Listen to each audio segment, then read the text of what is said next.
भी कोशिश करनी चाहिए समझाने का।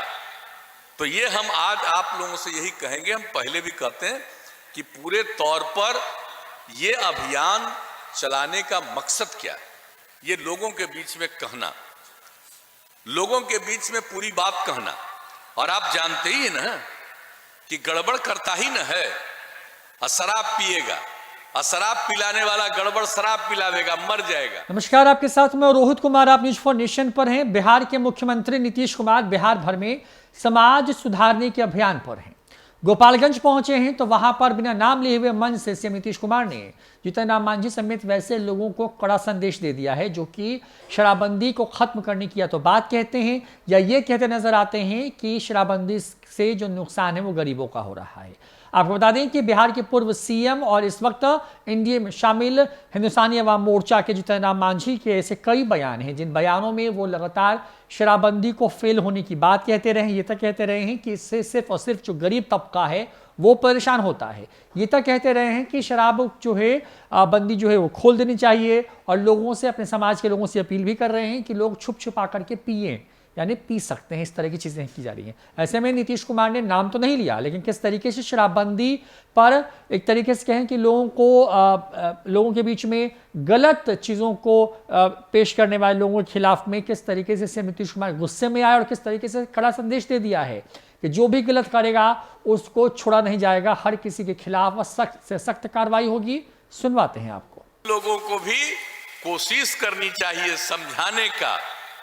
तो ये हम आज आप लोगों से यही कहेंगे, हम पहले भी कहते हैं कि पूरे तौर पर ये अभियान चलाने का मकसद क्या है, ये लोगों के बीच में कहना, लोगों के बीच में पूरी बात कहना। और आप जानते ही ना कि गड़बड़ करता ही न है, और शराब पिएगा, और शराब पिलाने वाला गड़बड़ शराब पिलावेगा, मर जाएगा। सबसे पहले घटना कहां घटी थी? 2016 में जब लागू किए तो सबसे पहला जहरीला शराब पी करके मरे थे कहां? इसी गोपालगंज में लोग मरे थे। और आप जानते हैं ना कि उस पर कार्रवाई जो शुरू हुई, तो आज तो सब लोगों को मालूम है कि उन लोगों को सजा भी हो गई। तो यहां पर जितने तरह के लोग जो थे, तो उन सब कोर्ट में जाकर के अंत में वैसे लोगों को, कितने लोगों को, शायद 7 लोगों को तो आज हो गया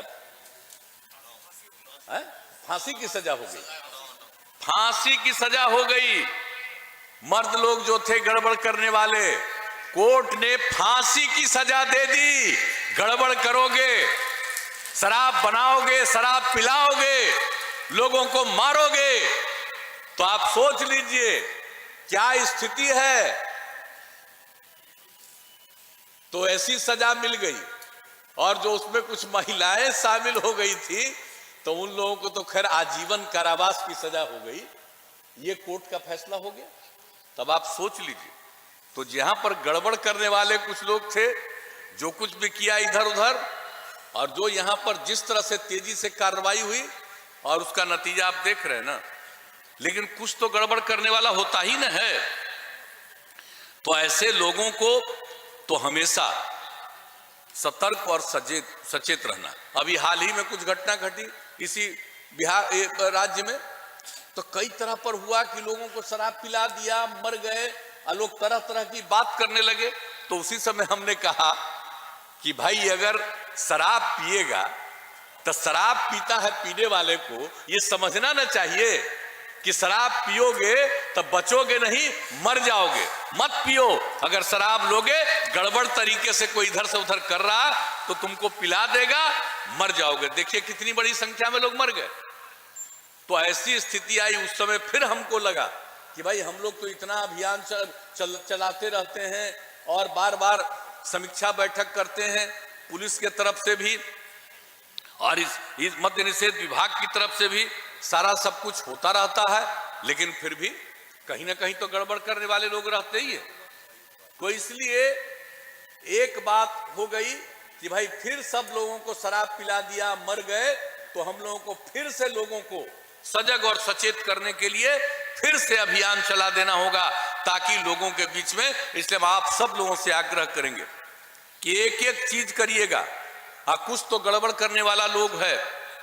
तो अगर कोई गड़बड़ करने की कोशिश करे तो भाई आप बहनें बैठी हुई हैं जीविका दीदियां, हम कहेंगे कि जरूर निरंतर और आपके उत्थान के लिए जो काम हुआ और जीविका दीदियों ने ही जो बातें कही है और किस तरह से आगे बढ़ रहे हैं, समाज को आगे बढ़ रहे हैं, न सिर्फ परिवार को बल्कि पूरे समाज को आप आगे बढ़वा रहे हैं। और महिलाएं कितना आगे बढ़ रही हैं, महिलाओं को उत्थान के लिए कौन सा काम नहीं। जीविका दीदियां हमने शुरू किया, स्वयं सहायता समूह तो बिहार में बहुत कम था, लेकिन जब काम करने का मौका बिहार के लोगों ने दिया, हमने उसी समय जाकर के देखा कि आखिरकार स्वयं सहायता समूह का काम बहुत कम है, लेकिन फिर भी हम कुछ जगह पर गए, मुजफ्फरपुर हम गए और वहां पर जाकर के हमने देखा कि भाई खूब अच्छा काम नहीं चल रहा, फिर भी महिलाओं में कितनी जागृति है। और हम लोगों ने सोचा इसको हम और आगे बढ़ाएंगे। अब विदेश से कर्ज लेकर के, वर्ल्ड बैंक से लोन लेकर के हमने इस काम को और आगे बढ़वाया और ये तय कर दिया कि हर गांव तक हम बढ़ाएंगे। और जो इस काम को किया और उसके बाद हमने इसका नामकरण किया जीविका समूह। जीविका समूह नाम दिया और कितना अच्छा काम हुआ। उस समय जो लोग केंद्र में थे, बिहार तो सबसे पीछे था स्वयं सहायता समूह में, लेकिन जब हम लोगों ने जीविका समूह के रूप में इस काम को आगे बढ़ाया तो वहां के लोग आकर के यहां देखे और जो देखा कहा कि भाई यहां तो बहुत अच्छा काम हो रहा। हम तो लगे हुए थे कि कम से कम 10 लाख तो हम करेंगे। अब तो खैर 10 लाख से भी ज्यादा जीविका समूह, स्वयं सहायता समूह का गठन हो गया। तो ये सब तो किया, लेकिन जब वो लोग आकर के देखे और कहा कि भाई तो अच्छा काम हुआ और हमने नामकरण किया था जीविका समूह, भूलिएगा मत, जीविका नामकरण बिहार में हम लोगों ने किया था। और जब हम लोगों ने किया जीविका समूह तो आकर के लोग बाहर से देखे, कहा बहुत अच्छा, और देश भर में नाम दे दिया आजीविका समूह। आजीविका, अरे जीविका तो यहां थी, यही जीविका, सब जगह जाओ आजीविका, समझ गए। बिहार के जीविका समूह का क्या सम्मान हुआ, बिहार में जीविका और देश भर में कहा आजीविका, मतलब आपका काम कितना अच्छा था। तो आप समझ रहे हैं ना।